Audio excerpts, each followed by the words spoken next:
అని లోకంలో వెళ్ళు, నీకు వందలు దొరుకుతాయి, పాటించుడు, నీ కూతురు జీవితం ఏం బాగుంటుంది. నీ కూతురికి యేసయ్యని ఇయ్యి, నీ కూతురికి యేసయ్యకి ప్రార్థన చేయడం నేర్పించు, నీ కూతురికి విశ్వాసం నేర్పించు, నీ కొడుక్కి విశ్వాసం నేర్పించు, నీ అల్లుడికి విశ్వాసం నేర్పించు, అది నీ బావకి యేసయ్యని చూపించు, యేసయ్యని పట్టుకున్నట్లు చెయ్యి. ఖచ్చితంగా ఫలితం ఉంది, ఖచ్చితమైన ఫలితం, గ్యారంటీ ఫలితం. యేసు లోకంలో ఉన్నాయి నేర్పించు. అమ్మాయి ఇదిగో ఇదిగో ఈ మొక్క ఇంట్లో పెట్టుకో, డబ్బులు అంట. ఏ మొక్క అది? Money plant. డబ్బులు. దీని పేరే ఇదే, నీకు తెలీదు? ఏం పేరు దాని పేరు? మనీ డబ్బుల చెట్టు. తెలుగులో తర్జుమా చేసిందాక డబ్బుల చెట్టే. ఇదిగో నేను నీకు ఇవ్వలేని డబ్బులు, మీ నాన్న కూడా డబ్బులు ఇవ్వలే, నీకు మొక్క ఎత్తున్నాను.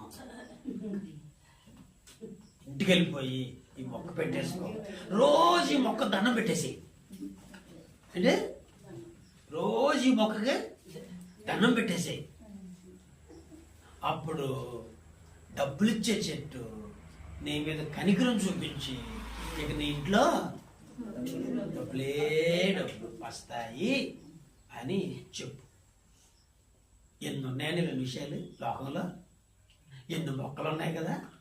ప్రతి మొక్కకి ఒక కథను తయారు చేశాడు మానవుడు. ఏంటి? ప్రతి మొక్కకి ఒక కథను తయారు చేశాడు. ఏంటి? చింత చెట్టు అంటే అక్కడ ఏముంటాయి? కథ తయారు చేశాడు. చింత చెట్టుకు పాపం అమ్మాయికి చెట్టు చింతకాయలు ఇచ్చింది, చింతపండు ఇచ్చింది, దానికి ఈ కాటకాలు వేసారు, దెయ్యాల కథలు వేశారు దానికి. పాపం అది ఎంత తెలుసుద్దో, నాకు ఇది అంట కట్టేశారు వెళ్ళని.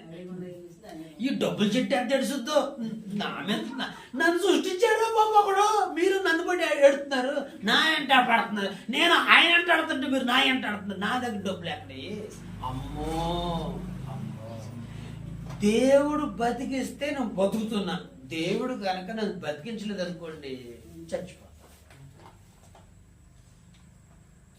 ఒక సొరసెట్ని అప్పటికప్పుడే పుట్టించాడు, మళ్ళీ సాయంకాలం కల్లా అప్పటికప్పుడు మాడిపోయేటట్టు చేసేసాడు.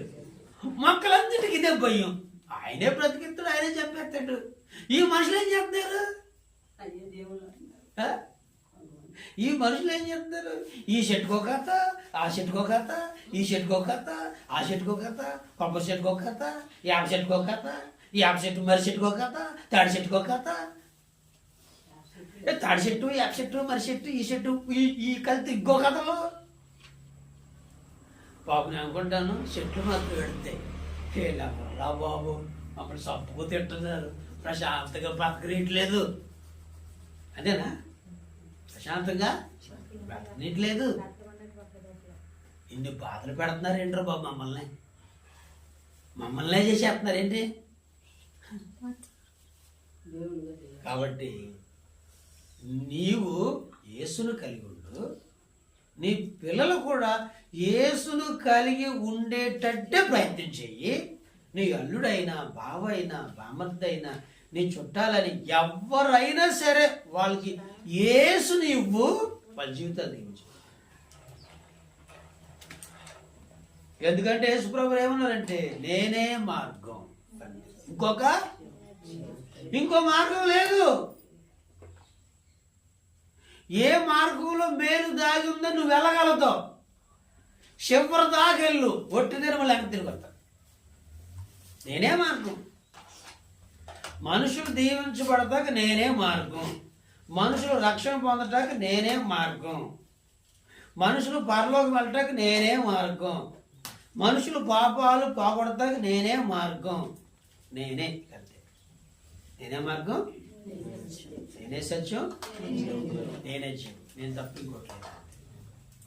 ఇంకోటి ఏదో ఉందంటమ్మా, ఆ ఊరిలో చెప్పారమ్మా, ఒక ఆమె చెప్పిందమ్మా, ఒక ఆయన చెప్పాడమ్మా, బడిలో చెప్పారమ్మా, అన్నం వండుతుంటే ఒక అమ్మాయి చెప్పిందమ్మా, కంపెనీకి వెళ్తే కంపెనీలో ఒక అమ్మాయి చెప్పిందమ్మా అనుకుని నువ్వు చేస్తే చెయ్యొచ్చు. చివరికి వెళ్ళి నాకు ఏం జరుగుద్దంటే ఇది కూడా ఇందులో కూడా ఏమీ లేదు. ఇందులో కూడా